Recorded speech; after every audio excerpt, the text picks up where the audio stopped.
নমস্কার সবাইকে। এইমাত্র West Bengal central school service commission তাদের অফিসিয়াল সাইটে একটি বিজ্ঞপ্তি প্রকাশ করেছে ক্যাটাগরি আপডেটের জন্য। আমি কমিউনিটি পোস্টে জানিয়েছিলাম, কিন্তু সেখানে অনেকের প্রশ্ন, এটা কি এসএলএসটিদের জন্য?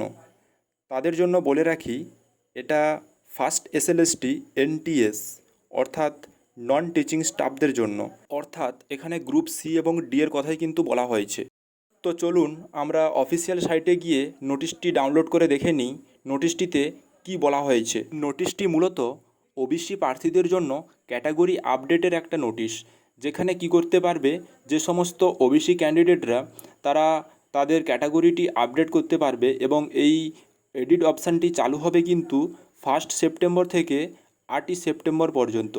এবং ডব্লিউবিএসএসসির অফিসিয়াল সাইটে গিয়ে তারা তাদের ক্যাটাগরিটি আপডেট করতে পারবে। এবং স্পষ্ট করে এখানে নিচে বলা আছে, যদি কেউ 8 তারিখের মধ্যে তার ক্যাটাগরিটি আপডেট না করে, তাহলে তাকে ইউআর ক্যান্ডিডেট হিসেবে কিন্তু গণ্য করা হবে।